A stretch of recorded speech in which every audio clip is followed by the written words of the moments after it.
ജൂജീസ് favourite വേൾഡിന്റെ വചന കേൾവിയിലേക്ക് എല്ലാവർക്കും സ്വാഗതം.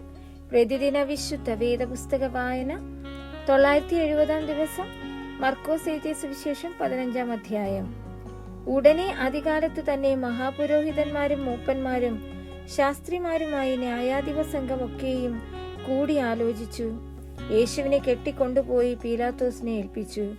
പീലാത്തോസ് അവനോട്, നീ യഹൂദന്മാരുടെ രാജാവോ എന്ന് ചോദിച്ചതിന്, ഞാൻ ആകുന്നു എന്ന് അവൻ ഉത്തരം പറഞ്ഞു.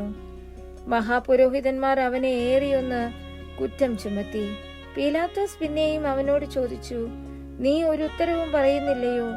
ഇതാ അവർ നിന്നെ എന്തെല്ലാം കുറ്റം ചുമത്തുന്നു എന്ന് പറഞ്ഞു. യേശു പിന്നെയും ഉത്തരമൊന്നും പറയായികയാൽ പീലാത്തോസ് ആശ്ചര്യപ്പെട്ടു. അവൻ ഉത്സവം തോറും അവർ ചോദിക്കുന്ന ഒരു തടവുകാരനെ അവർക്ക് വിട്ടുകൊടുക്ക പതിവായിരുന്നു. എന്നാൽ ഒരു കലഹത്തിൽ കുല ചെയ്തവരായ കലഹക്കാരോട് കൂടെ ബന്ധിച്ചിരുന്ന ബറബാസ് എന്നു പേരുള്ള ഒരുത്തൻ ഉണ്ടായിരുന്നു. പുരുഷാരം കയറി വന്നു.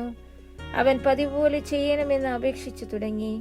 മഹാപുരോഹിതന്മാർ അസൂയ കൊണ്ട് അവനെ ഏൽപ്പിച്ചു എന്ന് പീലാത്തോസ് അറിഞ്ഞതുകൊണ്ട് അവരോട്, യഹൂദന്മാരുടെ രാജാവിനെ നിങ്ങൾക്ക് വിട്ടുതരേണം എന്ന് ഇച്ഛിക്കുന്നുവോ എന്ന് ചോദിച്ചു.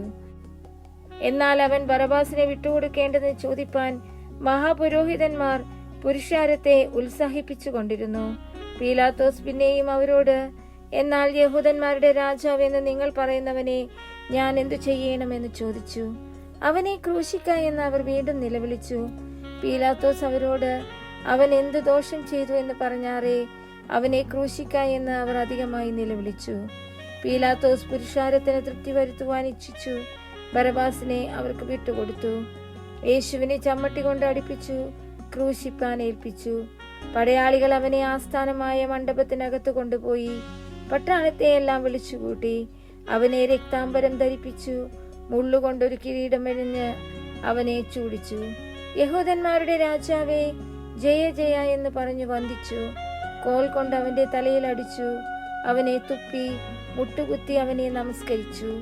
അങ്ങനെ അവനെ പരിഹസിച്ച ശേഷം അവർ രക്താംബരം നീക്കി സ്വന്തം വസ്ത്രം ധരിപ്പിച്ച് അവനെ ക്രൂശിപ്പാൻ കൊണ്ടുപോയി. അലക്സാണ്ടറിന്റെയും രൂഫോസിന്റെയും അപ്പനായി വയലിൽ നിന്ന് വരുന്ന കുറേനക്കാരനായ ശീമോനെ അവന്റെ ക്രൂശ് ചുമപ്പാൻ അവർ നിർബന്ധിച്ചു. തലയോടിടം എന്നർത്ഥമുള്ള ഗോൽഗോത്ത എന്ന സ്ഥലത്തേക്ക് അവനെ കൊണ്ടുപോയി. കണ്ടിവെണ്ണ കലർത്തിയ വീഞ്ഞ് അവന് കൊടുത്തു. അവനോ വാങ്ങിയില്ല. അവനെ ക്രൂശിച്ച ശേഷം അവന്റെ വസ്ത്രം ഇന്നവന് ഇന്നത് കിട്ടണമെന്ന് ചീട്ടിട്ട് പകുതി ചെയ്തു. 3-ാം മണി നേരമായപ്പോൾ അവനെ ക്രൂശിച്ചു. യഹൂദന്മാരുടെ രാജാവ് എന്നിങ്ങനെ അവന്റെ കുറ്റം മീതെ എഴുതിയിരുന്നു. അവർ 2 കള്ളന്മാരെ ഒരുത്തനെ വലത്തും ഒരുത്തനെ ഇടത്തുമായി അവനോടുകൂടെ ക്രൂശിച്ചു. അധർമ്മികളുടെ കൂട്ടത്തിൽ അവനെ എണ്ണി എന്നുള്ള തിരുവെഴുത്ത് നിവൃത്തിയായി. കടന്നു പോകുന്നവർ തലകുലുക്കിക്കൊണ്ട്, ഹാ ഹാ, മന്ദിരം പൊളിച്ച് 3 നാൾ കൊണ്ട് പണിയുന്നവനെ, നിന്നെ തന്നെ രക്ഷിച്ച് ക്രൂശിൽ നിന്ന് ഇറങ്ങി വാ എന്ന് പറഞ്ഞു അവനെ ദുഷിച്ചു. അങ്ങനെ തന്നെ മഹാപുരോഹിതന്മാരും അവനെ പരിഹസിച്ചു. ഇവൻ മറ്റുള്ളവരെ രക്ഷിച്ചു, തന്നെ താൻ രക്ഷിപ്പാൻ വഹിയ. നാം കണ്ടു വിശ്വസിക്കേണ്ടതിന് ക്രിസ്തു എന്ന ഇസ്രായേൽ രാജാവ് ഇപ്പോൾ ക്രൂശിൽ നിന്ന് ഇറങ്ങി വരട്ടെ എന്ന് തമ്മിൽ പറഞ്ഞു. അവനോടുകൂടെ ക്രൂശിക്കപ്പെട്ടവരും അവനെ പഴിച്ചു പറഞ്ഞു. 6-ാം മണി നേരമായപ്പോൾ 9-ാം മണി നേരത്തോളം ദേശത്തെല്ലാം ഇരുട്ടുണ്ടായി. 9-ാം മണി നേരത്ത് യേശു, എന്റെ ദൈവമേ, എന്റെ ദൈവമേ, നീ എന്നെ കൈവിട്ടത് എന്ത് എന്നർത്ഥമുള്ള ഏലോഹി ഏലോഹി ലമ്മ ശബക്താനി എന്ന് അത്യുച്ചത്തിൽ നിലവിളിച്ചു. അരികെ നിന്നവർ ചിലർ കേട്ടിട്ട്, അവൻ ഏലിയാവെ വിളിക്കുന്നു എന്ന് പറഞ്ഞു. ഒരുത്തൻ ഓടി ഒരു സ്പോങ്ങിൽ പുളിച്ച വീഞ്ഞ് നിറച്ച് ഒരു ഓടക്കോലിന്മേലാക്കി, നിൽപ്പീൻ, ഏലിയാവ് അവൻ ഇറക്കുവാൻ വരുമോ എന്ന് നമുക്ക് കാണാമെന്ന് പറഞ്ഞ് അവന് കുടിപ്പാൻ കൊടുത്തു. യേശു ഉറക്കെ നിലവിളിച്ചു പ്രാണനെ വിട്ടു. ഉടനെ മന്ദിരത്തിലെ തിരശ്ശീല മേൽത്തൊട്ട് അടിയോളവും 2ആയി ചീന്തിപ്പോയി. അവനെ എതിരെ നിന്നിരുന്ന ശതാധിപൻ അവനിങ്ങനെ പ്രാണനെ വിട്ടത് കണ്ടിട്ട്, ഈ മനുഷ്യൻ ദൈവപുത്രനായിരുന്നു സത്യം എന്ന് പറഞ്ഞു. സ്ത്രീകളും ദൂരത്ത് നിന്ന് നോക്കിക്കൊണ്ടിരുന്നു. അവരിൽ മഗ്ദലക്കാരത്തി മറിയയും ചെറിയ യാക്കോബിന്റെയും യോസയുടെയും അമ്മ മറിയയും ശലോമയും ഉണ്ടായിരുന്നു. അവൻ ഗലീലയിലിരിക്കുമ്പോൾ അവർ അവനെ അനുഗമിച്ചും ശുശ്രൂഷിച്ചും പോന്നു. അവനോടുകൂടെ യെരുശലേമിലേക്ക് വന്ന മറ്റു സ്ത്രീകളും ഉണ്ടായിരുന്നു.